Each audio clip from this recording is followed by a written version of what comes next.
Estamos cercados por un mundo invisible que se extiende a nuestro alrededor, un universo microscópico habitado por miles y miles de millones de individuos. Algunos se han instalado en nuestros hogares, en nuestra piel e incluso en nuestros cuerpos. Sin embargo, llevamos décadas combatiendo contra estos invasores.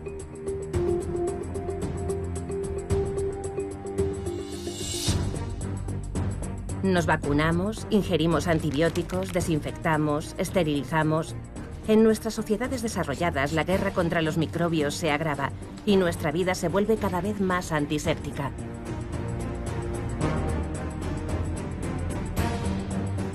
Utilizando este tipo de medidas higiénicas, hemos conseguido reducir la mortalidad infantil y la propagación de enfermedades infecciosas. ¿Pero deberíamos combatir contra todos los microbios sin distinción? ¿Representan todos una amenaza para la humanidad? ¿Cómo sería el mundo si pudiéramos agitar una varita mágica y hacer que todos estos minúsculos habitantes de nuestro mundo desaparecieran súbitamente?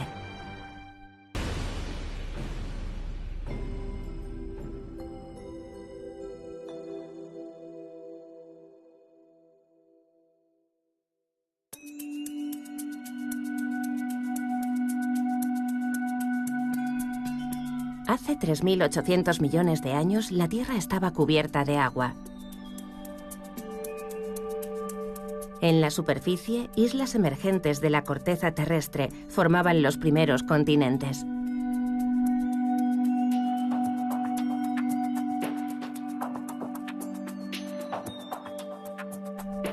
Pero la atmósfera era tóxica, el calor abrasador y nuestro joven planeta estaba siendo bombardeado constantemente por meteoritos.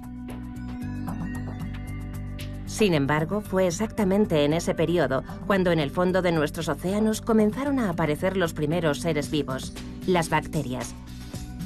Estos microorganismos formados por una sola célula son los antepasados de todas las otras formas de vida. Y todavía hoy son los verdaderos amos de nuestro planeta.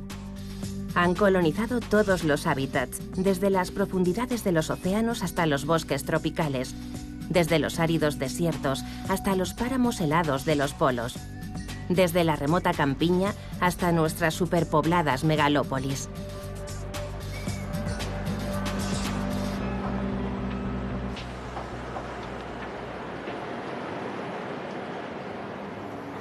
Chicago, en el noreste de Estados Unidos, está como todos los pueblos y ciudades, habitado por muchos más microbios que seres humanos. Aquí, en la prestigiosa Universidad de Chicago, el microbiólogo Jack Gilbert tiene pasión por este mundo invisible y en gran medida incomprendido. Estimamos que hay entre 100.000 millones y 1 billón de especies de bacterias. 1 billón de especies de bacterias. Usted, un ser humano, tiene alrededor de 1.000 especies. 1 gramo de tierra puede contener 1.000 millones de especies o 1 millón. No lo sabemos. No podría existir un mundo o incluso la vida tal y como la conocemos sin bacterias, sin hongos, sin esos virus que hemos llegado casi a odiar. En el transcurso de los últimos 100 años, se ha convertido en una obsesión matarlos, pero son esenciales y vitales para la vida. La propia palabra microbio puede hacer que nos sintamos incómodos. Es sinónimo de suciedad y enfermedad. Soñamos con un mundo libre de estos minúsculos invasores.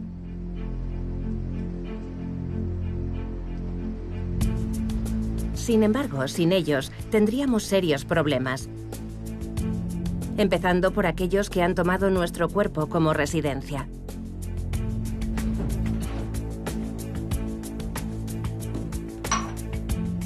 La próxima vez que se mire en un espejo, tenga en cuenta esto. Cada ser humano es un ecosistema viviente que proporciona un hogar a 10 veces más células germinales que células humanas. Cada ser humano tiene unos 100 billones de bacterias viviendo en su cuerpo. Entre el 90 y el 95% de esas bacterias viven en nuestros intestinos. Y el resto en la piel, en la boca. Cualquier parte del cuerpo tiene su propia comunidad de bacterias. Aproximadamente 1 kilo de nuestro cuerpo está compuesto de bacterias. Es una cantidad considerable y están intrincadamente vinculadas a nuestra salud y bienestar. Y solo estamos empezando a desvelar esas complejidades, esas redes de relaciones.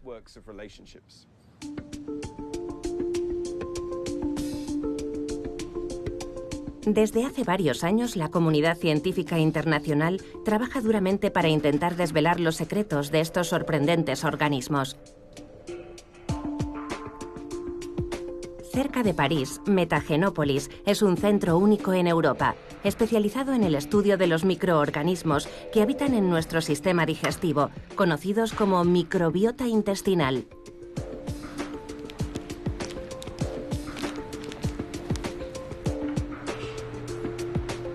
Cada día los equipos que trabajan aquí reciben unas muestras bastante peculiares y un tanto hediondas.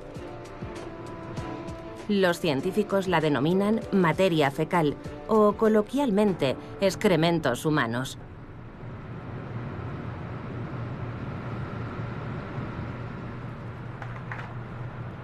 La primera fase de los análisis consiste en la preparación de las muestras. Las heces se homogenizan y se diluyen para que puedan mantenerse en condiciones óptimas. Luego, las muestras se envían a una plataforma robotizada con tecnología de última generación.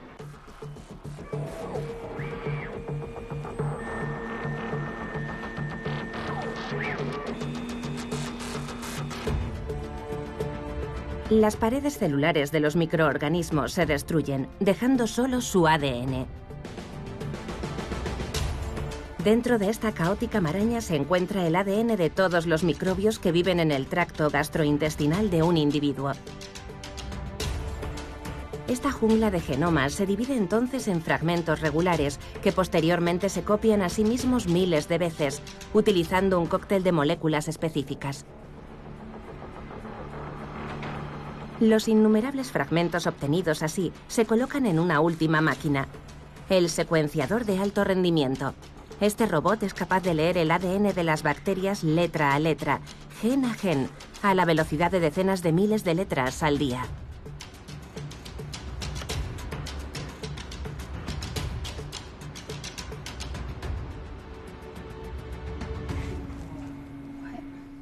La masa de datos así obtenida es entonces clasificada y analizada, utilizando software bioinformático especializado.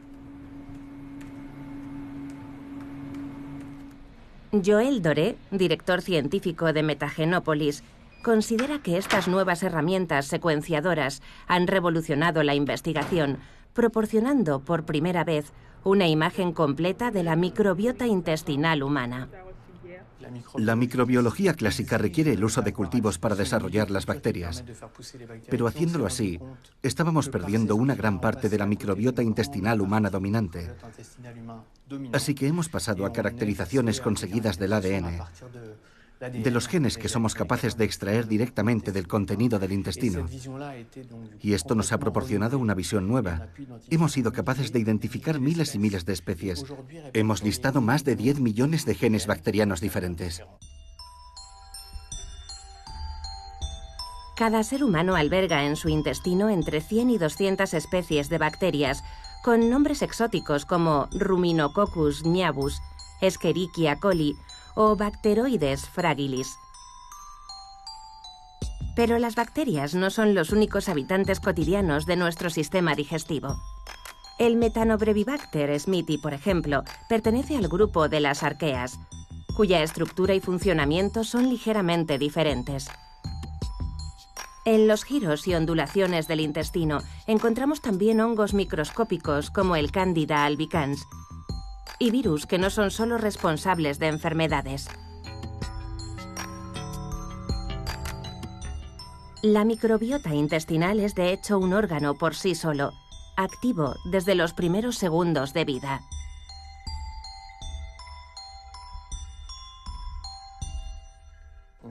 El feto, en el útero, es estéril y en el nacimiento descubre el mundo de los microbios. Entonces se producen importantes desarrollos condicionados por la forma en que nace el bebé, ya sea vaginalmente o mediante cesárea, por exposición a antibióticos u otros tratamientos, y por la alimentación también, ya sea con leche materna o de fórmula. Luego, de forma gradual, durante los primeros 3 años más o menos, la microbiota se construye, se diversifica y se convierte en extraordinariamente estable.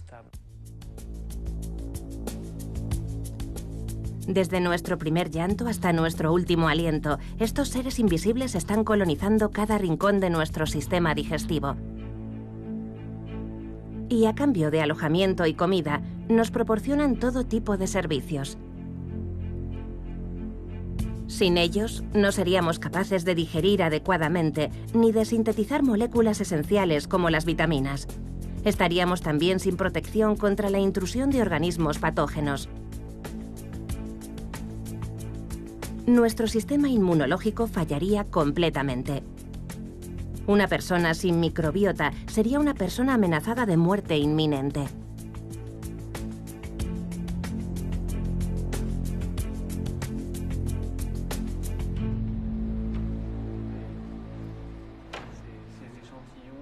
Duško Erelić dirige el proyecto Metagenópolis.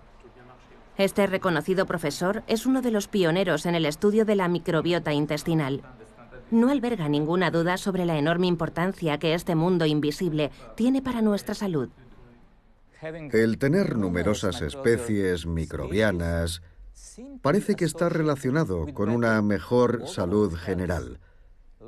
Por otro lado, una pérdida de esta riqueza puede asociarse con comunidades microbianas que producen menos cantidades de sustancias necesarias para la salud de nuestro intestino y con una producción elevada de sustancias proinflamatorias.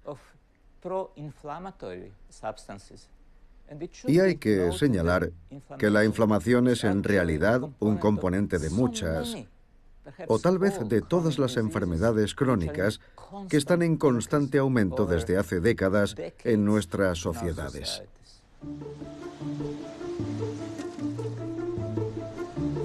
Obesidad, diabetes, alergias, enfermedades del hígado y del sistema cardiovascular.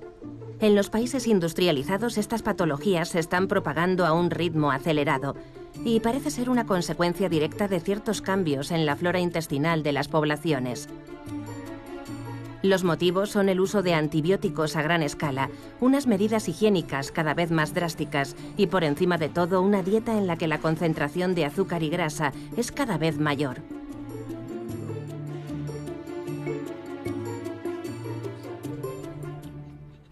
Podemos detectar esta pérdida de riqueza con un 95% de precisión.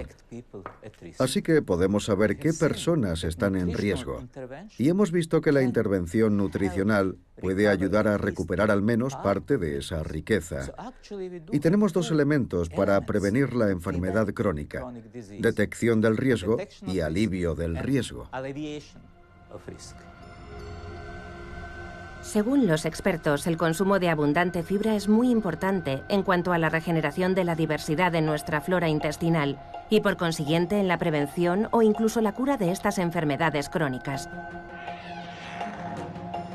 En un futuro próximo, puede que seamos capaces de tratar los alimentos de esta forma, vía intestinal. Dietas especiales, la ingesta de microorganismos para restablecer el equilibrio y el perfeccionamiento de nuevos medicamentos, inspirados por la acción de los microbios presentes en nuestro cuerpo. Ya están siendo exploradas varias vías, entre ellas los denominados trasplantes fecales.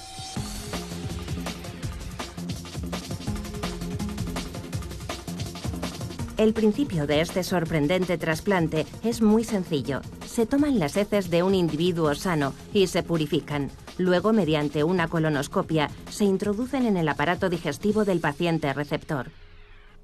El trasplante microbiano se está utilizando como la cura principal para infecciones persistentes por Clostridium difficile, que provoca diarrea crónica.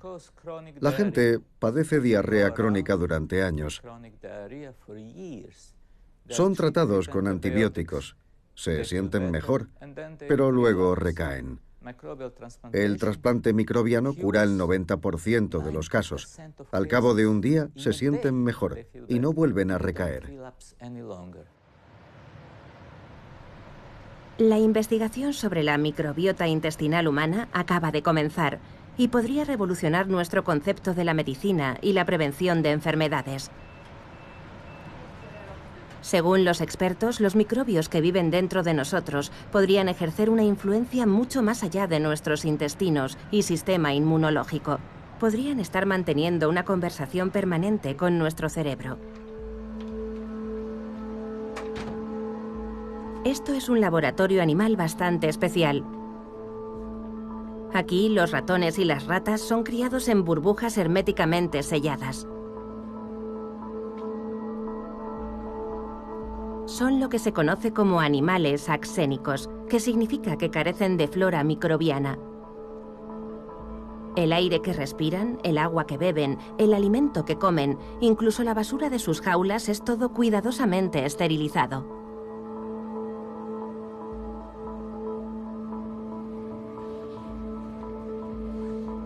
Laurent Nodon es neurofarmacólogo. Está estudiando los niveles de ansiedad en ratones axénicos.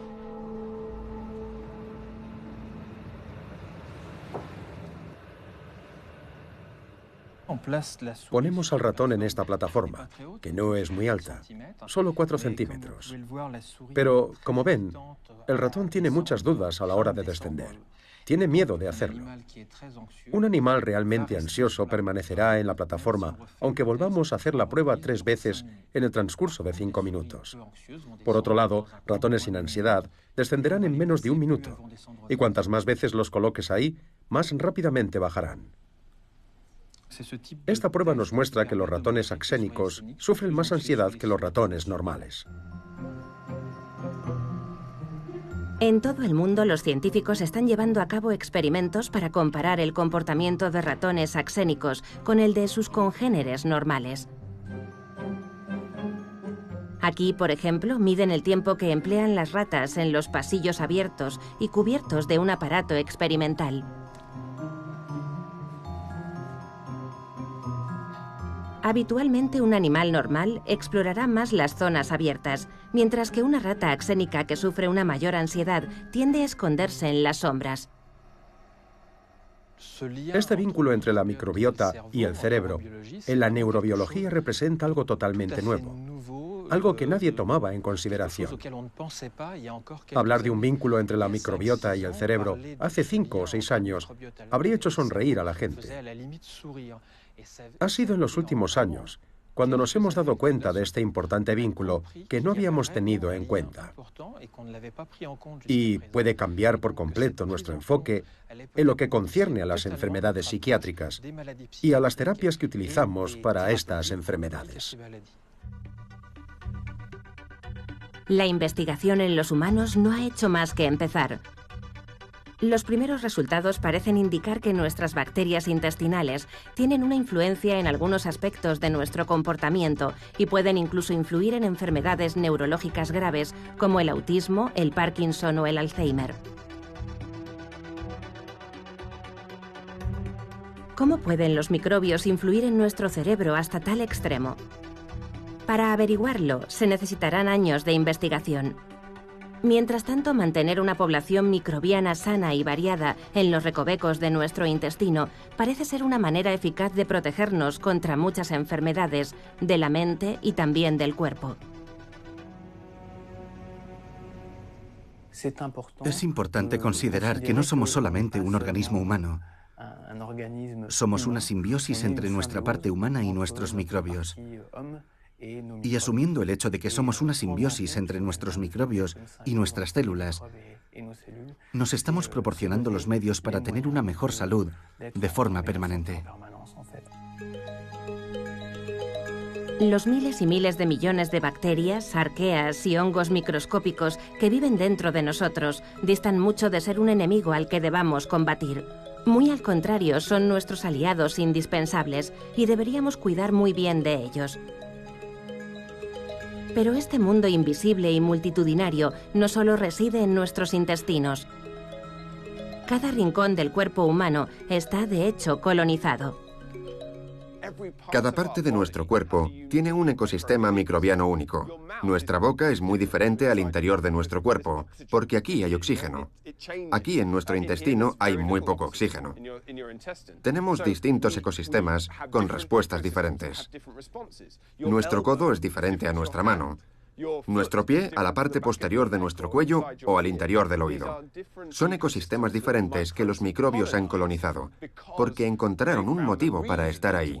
Encontraron una habilidad para adaptarse y para explorar ese mundo microbiano y convertirlo, por así decirlo, en su hogar. Las partes más grasas de nuestro cuerpo, como la cara, el cuello y la espalda, están dominadas por la familia de las propionibacterias. Las zonas más bien húmedas, como las axilas, el pliegue del codo y el espacio entre los dedos de los pies, están habitadas principalmente por corinebacterias. Los estafilococos se encuentran principalmente en regiones más secas, como el antebrazo o las piernas. Hay unas 15 especies diferentes detrás de nuestros oídos, 700 especies en nuestra boca y varias docenas en nuestros orificios nasales y nuestros ojos. El teléfono móvil es realmente una extensión de nosotros mismos, cubierto de millones de bacterias, que en su mayor parte han llegado allí desde nuestras manos y nuestra boca. De hecho, cada parte de nuestro cuerpo constituye un nicho ecológico especial. A nivel microscópico, nuestras axilas son tan diferentes a nuestros brazos como la selva tropical amazónica y el desierto del Sáhara. Todos estos organismos microscópicos juegan un papel esencial a la hora de defendernos de ataques externos. ¿Qué ocurriría si desaparecieran todos de repente? ¿Podríamos sobrevivir sin ellos?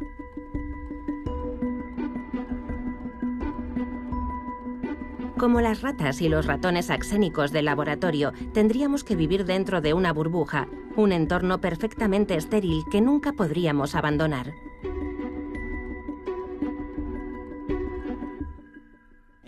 Puede que hayan oído hablar del niño burbuja. Un niño que nació con una inmunodeficiencia severa. No podía sobrevivir en el mundo exterior porque habría sido atacado por patógenos y habría muerto. Su cuerpo no podía controlar las bacterias. No podía tener contacto físico. Nunca pudo ser abrazado por su madre. Es una forma horrible de existir en el mundo. Y murió por una infección patógena que contrajo. A mí no me gustaría vivir esa vida. Sería una existencia sin sentido. Un intento absurdo querer permanecer así de estéril, porque nuestro cuerpo no se desarrollaría correctamente. Tendríamos anomalías de comportamiento, nuestra fisiología estaría indebidamente distorsionada. Nadie debería intentar vivir en una burbuja. Podríamos vivir fuera de esa burbuja si agitando una varita mágica hiciéramos desaparecer todos los microbios del mundo. Algo que es, por supuesto, inimaginable, ya que los microorganismos están en todas partes en nuestro entorno. Nuestros hogares, por ejemplo, son refugios de microbios. Desde el suelo hasta el techo, desde el baño hasta la cocina, todos nuestros esfuerzos por limpiar y desinfectar son inútiles. Miles de millones de bacterias comparten discretamente con nosotros cada momento de nuestra vida. Por fortuna, el 99% no representa ningún peligro para nosotros, algo que no constituye ninguna sorpresa, ya que prácticamente todas ellas proceden de nuestros propios cuerpos. La gente estaba, básicamente, poblando el microbioma de ese entorno que no tenía su propio microbioma. Si nos mudamos a vivir a una casa, incluso a una casa en la que previamente ha vivido alguien, nosotros colocaremos nuestro microbioma en ese entorno, configurando esa biodiversidad con las bacterias de nuestra piel, boca, tracto intestinal, configurando ese ecosistema.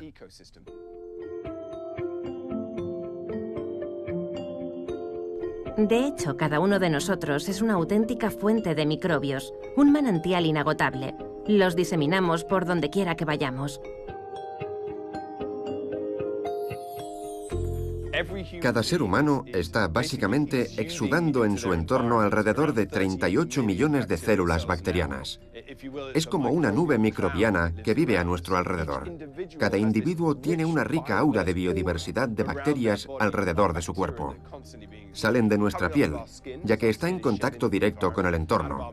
De nuestra boca, mientras estoy hablando ahora mismo, hay una nube de bacterias que están saliendo de mi boca, e incluso de otras partes del cuerpo. Podríamos asustarnos, pero si nos paramos a pensar, nosotros como especie hemos evolucionado en comunidades.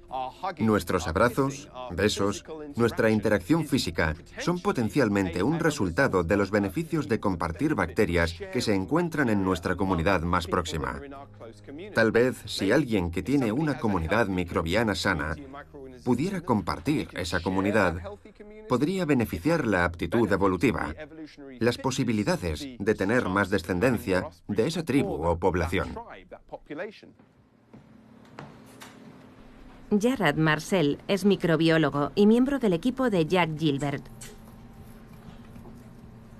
Hoy está realizando un trabajo práctico en casa para uno de los proyectos del laboratorio, al que llaman Proyecto de Microbiomas en el Hogar. Durante 6 semanas, 20 científicos voluntarios como Jarrad han estado pasando bastoncillos humedecidos por mesas, suelos, interruptores de luz y picaportes, desde la cocina hasta el baño, e incluso en los dormitorios, pasillos e inodoros. Al mismo tiempo han estado tomando muestras de las manos, nariz y pies de todas las personas que viven en la casa. Todas las muestras son cuidadosamente registradas y enviadas al laboratorio, donde serán analizadas exhaustivamente.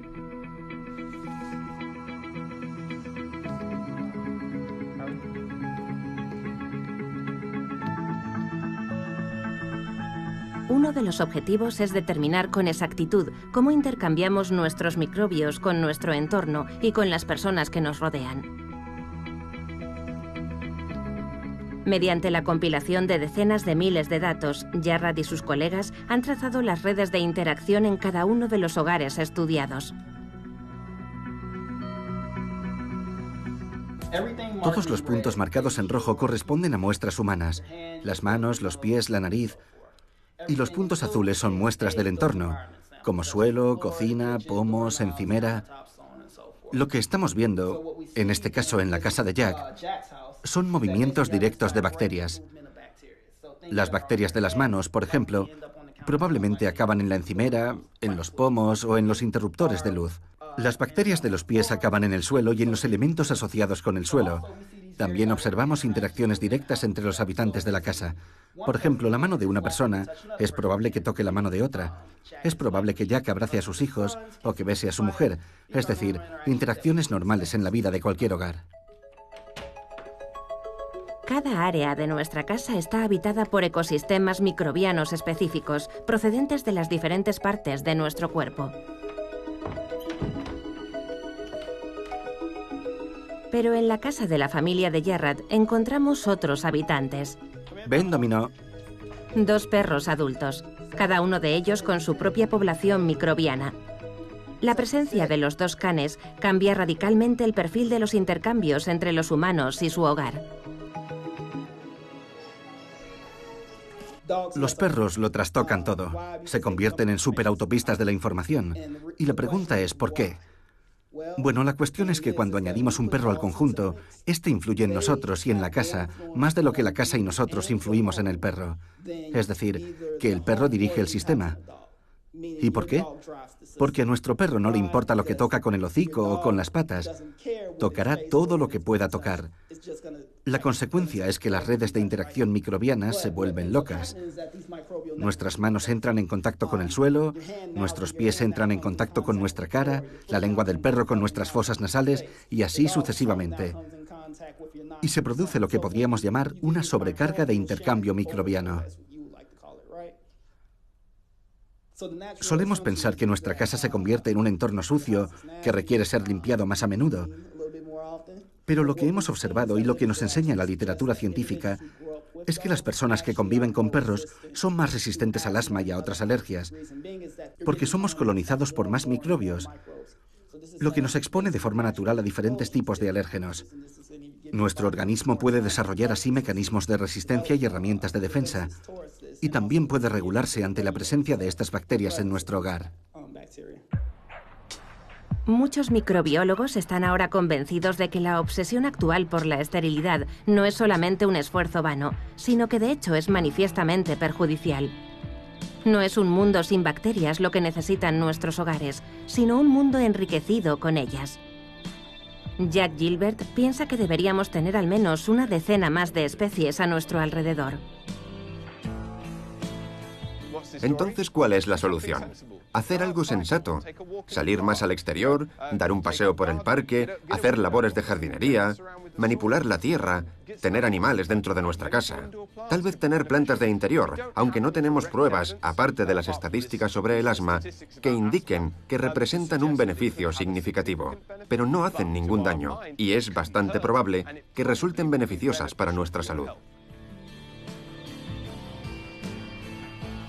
Pero incluso fuera de nuestros hogares, nuestro entorno es cada vez más aséptico. Nuestras ciudades crecen año tras año y el asfalto se extiende, haciendo prácticamente imposible cualquier contacto con la tierra.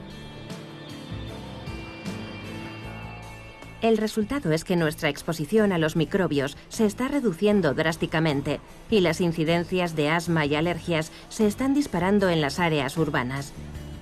Desde el final de la Segunda Guerra Mundial, el número de personas afectadas se ha cuadruplicado. Esta distancia cada vez mayor entre los seres humanos y los microorganismos preocupa a una serie de expertos. En un intento por abordar el problema, Jack y su equipo han implementado un amplio estudio de las poblaciones microbianas en el corazón de las principales ciudades estadounidenses. Durante meses han analizado parques, superficies de agua, calles e incluso las paredes de los edificios. Ya han cartografiado las poblaciones microbianas del río Chicago y de todo Central Park en Nueva York. Lo que queremos saber es, si un niño crece en una casa cerca de un parque o cerca de un ambiente donde hay muchos animales, ¿es menos probable que desarrollen asma, alergias o intolerancias a los alimentos? ¿Es posible que rediseñando nuestras ciudades y aumentando la microbiodiversidad a la que están expuestos nuestros hijos en un entorno urbano, podamos aliviar estas condiciones y mejorar su calidad de vida? En las grandes ciudades modernas existen unas pocas zonas dispersas, como parques y ríos, con una rica microbiodiversidad.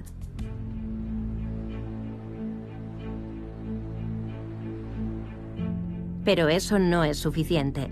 Las megalópolis se han convertido en mundos virtualmente sin microbios y las personas que viven en ellas son cada vez más frágiles.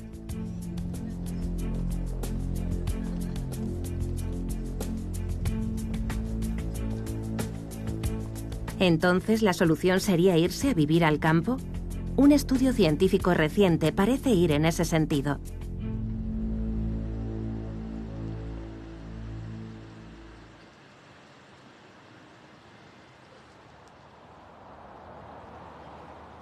Los experimentos se llevaron a cabo aquí en Bélgica, en el Centro de Investigación sobre Inflamación de la Universidad de Gante. Un equipo de científicos hizo respirar a unos ratones polvo extraído del suelo de varias granjas. A continuación, expusieron a los animales a un potente alérgeno para observar su reacción. Los roedores no desarrollaron ninguna alergia. La exposición al polvo de granja parecía haberlos inmunizado totalmente. Hamida Hamad, la directora de este programa de investigación, está ahora comparando los pulmones de ratones alérgicos con los de los ratones expuestos al polvo de granja.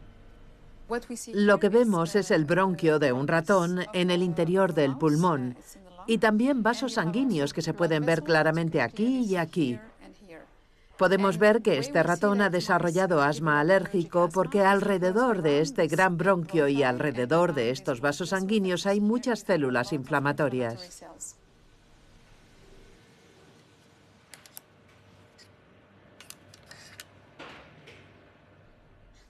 Aquí vemos de nuevo el bronquio de un ratón y aquí los vasos sanguíneos.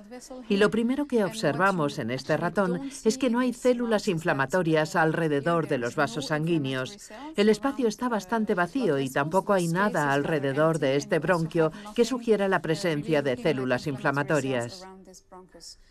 Eso significa que está sano y no ha desarrollado asma.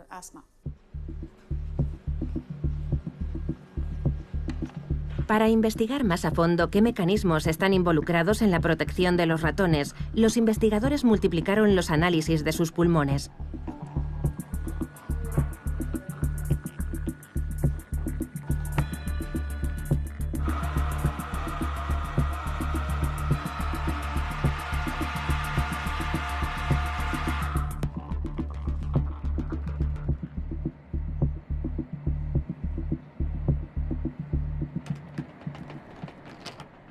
Cuando observamos de nuevo los genes que se expresan en estas células epiteliales previamente expuestas al polvo de granja, vemos un fuerte aumento de la expresión de una enzima llamada A20. Y esta enzima detiene toda la cascada de señalización necesaria para activar las células epiteliales, de modo que ya no reaccionan ante la presencia de un alérgeno. ¿Qué es lo que ha causado el aumento de la expresión de la enzima A20 y la supresión de la reacción inflamatoria? Los científicos intentan responder a este interrogante, pero existen ya varias moléculas sospechosas y dichas moléculas provienen precisamente de las bacterias presentes en las granjas. El profesor Bart Lambrecht es neumólogo. Ha estado trabajando con Hamida Hamad en el estudio del polvo de granja. ¿Siente mucho dolor? Mi marido está resfriado. ¿Y le ha afectado a usted? Sí, lo he notado. Muy bien. Llevando a cabo un seguimiento de cerca de 2.000 niños durante varios años, el profesor Lambrecht ha demostrado que estos mismos resultados podrían lograrse con otras personas. Los niños que crecen en granjas están protegidos contra todo tipo de alergias respiratorias. Pero para adquirir esta inmunidad hay que estar expuesto desde muy temprana edad. Solo parecen protegernos durante los 2 primeros años de vida. Podría tener que ver con el hecho de que el sistema inmunológico todavía está en desarrollo. Nuestro sistema inmunológico no madura realmente hasta la edad de 2 o 3 años. Y durante este primer periodo puede ser educado. La segunda explicación en la que estamos trabajando es que esos 2 primeros años de vida constituyen también el periodo en el que el pulmón se está desarrollando.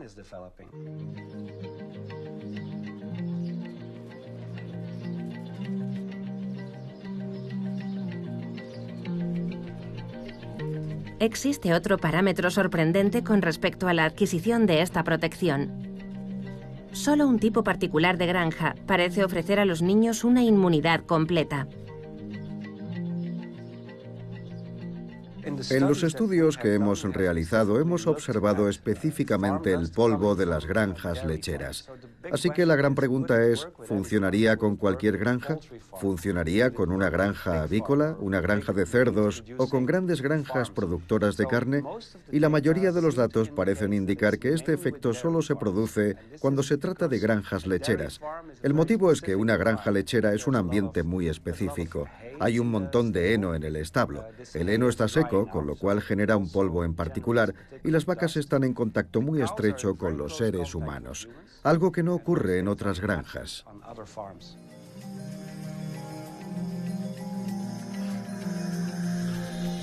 ¿Significa esto que tenemos que sacar a nuestros bebés del ambiente urbano y llevarlos a visitar granjas lecheras? No es tan simple. Los datos parecen indicar que tendrían que pasar en la granja varias horas al día y varios días a la semana para adquirir una protección real.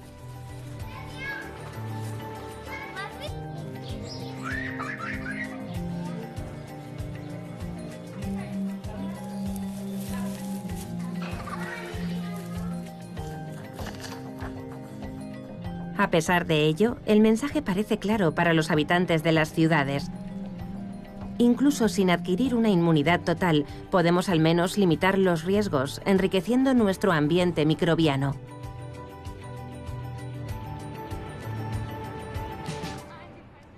Yo diría que vivimos en un ambiente demasiado estéril. Cuando vemos el comportamiento de ciertas personas que tienden a desinfectarlo todo en casa de arriba a abajo, no es algo que yo recomiende. Es cierto que es muy importante vivir en un ambiente limpio, por supuesto. No estoy diciendo que todos debamos vivir en un ambiente sucio, pero demasiado limpio tampoco es bueno.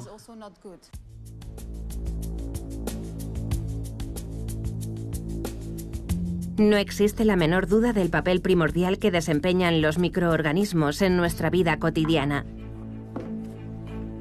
Una persona sin microbios en los intestinos o en la piel sería una persona peligrosamente debilitada, incapaz de alimentarse correctamente o defenderse contra agentes patógenos. Casas, calles y ciudades exentas de esta horda invisible debilitan nuestro sistema inmunológico. Un mundo sin microbios, de hecho, nos enfermaría.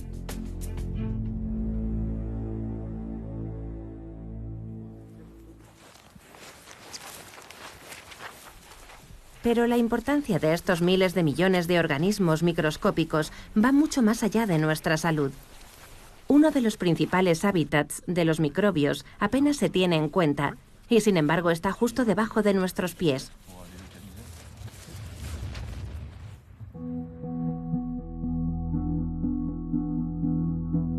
En un solo gramo de tierra hay hasta 1000 millones de bacterias. Muchas de ellas pertenecen al grupo de las Firmicutes, como el Bacillus megatherium. Otras son lo que se conoce como proteobacterias, como estos rizobios, que se aferran a la raíz de una planta leguminosa con la que viven en simbiosis. Sin embargo, otras bacterias adoptan una forma filamentosa, los actinomicetos. Pero un gramo de tierra contiene también alrededor de 1 millón de hongos microscópicos, como el Fusarium o el Aspergillus. Todos estos microorganismos se concentran en los primeros 30 a 40 centímetros de tierra, donde hay oxígeno y alimento suficiente, y constituyen el mayor reservorio de vida de todo el planeta. En el oeste de Francia, un equipo de científicos liderado por Lionel Ranger lleva años estudiando esta población subterránea verdaderamente singular, pero a menudo ignorada. ¿Aquí está bien? Perfecto. Bien.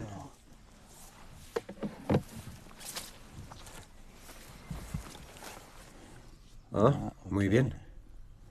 Hoy están tomando muestras de diferentes tipos de suelo para comparar la biodiversidad que hay en cada uno de ellos. Hay una enorme densidad vegetal.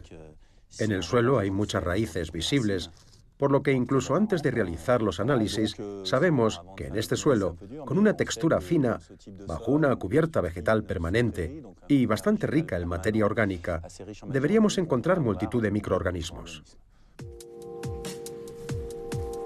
Ahora se dirigen al campo vecino de colza.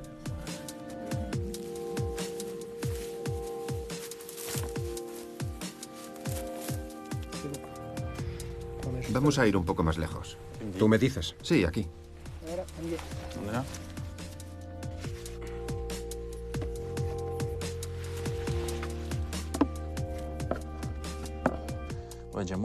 Hay menos raíces que en el otro campo. Por el tipo de raíces se puede ver que se trata de colza y nada más. Durante meses, los científicos han estado analizando más de 2000 muestras de suelo, tomadas en todo el territorio francés. Bosques, viñedos, huertos, tierras de cultivo, todos estos tipos de suelo han sido analizados exhaustivamente. Este experimento, único en su género en todo el mundo, ha demostrado que el suelo de bosques y praderas contiene más bacterias y hongos que el de la tierra cultivada, a menudo dañada por el arado y el uso de productos químicos. Pero aunque el número total de microorganismos es inferior en las tierras cultivadas, en cambio, contiene una mayor variedad de especies. El suelo cultivado con fines agrícolas tiene un número mayor de especies que el suelo de praderas y bosques. Este fenómeno se debe a un concepto ecológico bastante simple: perturbación intermedia, que significa que la diversidad de un ecosistema está relacionada con el nivel de estrés o de perturbación. Un ecosistema que no está muy perturbado no tiene tanta biodiversidad como uno que está moderadamente perturbado, donde un poco de estrés estimula la diversidad. Las especies que se obtienen en suelos intensamente cultivados pueden ser más problemáticas porque se adaptan a entornos perturbados, por lo que sus estrategias están más orientadas hacia la colonización y el agotamiento de los recursos, y hay más probabilidades de que haya patógenos, mientras que en los sistemas naturales o seminaturales, como praderas y bosques, se obtienen especies estabilizadoras con menos patógenos. Estas bacterias que Lionel llama estabilizadoras, que se encuentran en ecosistemas menos perturbados, desempeñan un papel crucial a la hora de mantener la buena salud del suelo. Uno de los trabajos esenciales que realizan estas bacterias es el reciclado de la materia orgánica. Descomponen las hojas muertas, los excrementos y los cuerpos de los animales, transformándolos en minerales que las plantas pueden absorber directamente. Estas bacterias son, de hecho, los basureros de nuestro planeta.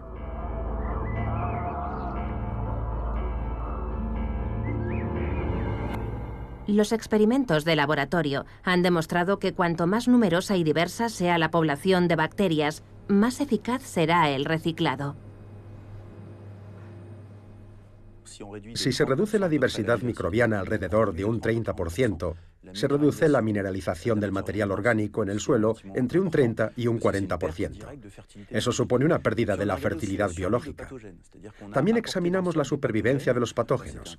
Lo que hicimos fue añadir un agente patógeno humano, la Listeria monocitogenes, que normalmente no se encuentra en el suelo. Comprobamos que no podía establecerse donde había un nivel máximo de diversidad. Pero si la diversidad se diluía, la Listeria era cada vez más capaz de sobrevivir. Pudimos detectarla de 30 a 40 días después de haberla agregado, tiempo suficiente para convertirse en una amenaza epidemiológica, es decir, en una fuente de enfermedad. Por lo tanto, los suelos empobrecidos son menos eficientes y más vulnerables a la invasión por microorganismos patógenos, peligrosos no solo para los cultivos, sino también potencialmente para nuestra salud. Sin embargo, un suelo sano nos proporciona protección contra los ataques, aumentando su fertilidad, al tiempo que almacena carbono, purifica el agua y limpia la contaminación. El equilibrio crucial de nuestro suelo está controlado por los miles de millones de los llamados microbios buenos que viven allí. Todavía estamos muy lejos de conocer todas las especies que viven bajo nuestros pies o todos los beneficios que nos aportan, pero las investigaciones continúan incansablemente. Y una cosa al menos está clara: sin estos microorganismos, nuestros suelos morirían, y nosotros con ellos. El suelo es como un tubo digestivo, es un digestor. Lo alimentamos con productos químicos o con productos orgánicos, y él los transforma para obtener productos agrícolas o un ecosistema natural y equilibrado. Si nos deshacemos de estos microorganismos, estaríamos eliminando el estómago del ecosistema y moriría. Las plantas no crecerían, el material orgánico se acumularía sin descomponerse y el sistema moriría, incluidos los seres humanos. Si el suelo no es utilizable, no hay más producción primaria ni producción vegetal. Un mundo sin microbios es inconcebible.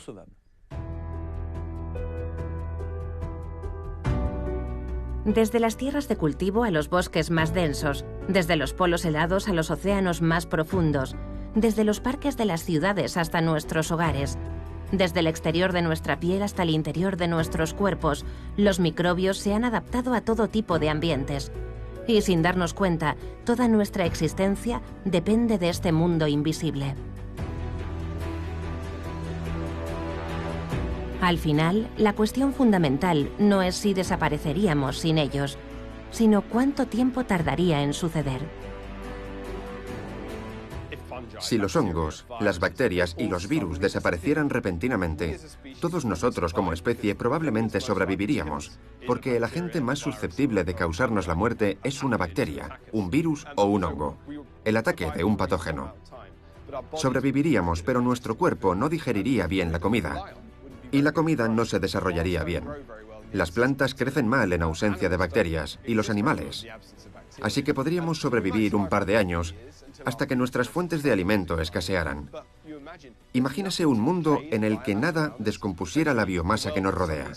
Comenzaría a llenarse literalmente de desechos. Veríamos hojas muertas por todas partes.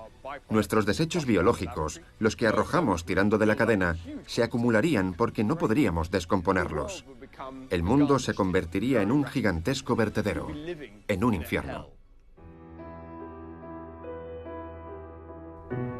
Sin este mundo invisible que bulle a nuestro alrededor, la vida en la Tierra sería virtualmente imposible. Después de algunos años de guerra y hambruna, la humanidad finalmente perecería bajo una montaña de desechos.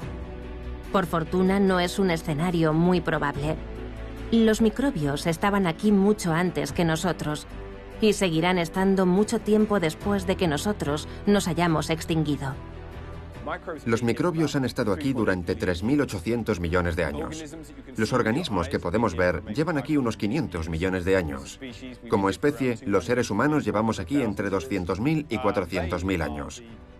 Los microbios son la verdadera forma de vida de este planeta. Nosotros somos solo un destello. Ellos nos han colonizado y seguirán aquí después de nuestra desaparición como especie. Tras décadas de guerra contra los microorganismos, ha llegado el momento de que les brindemos el respeto que se merecen. Los microbios responsables de nuestras enfermedades, aquellos a los que tanto tememos, no son más que una ínfima minoría dentro de la enorme multitud de organismos mágicos que trabajan ocultos entre las sombras para mantenernos a nosotros y a nuestro planeta vivos y sanos.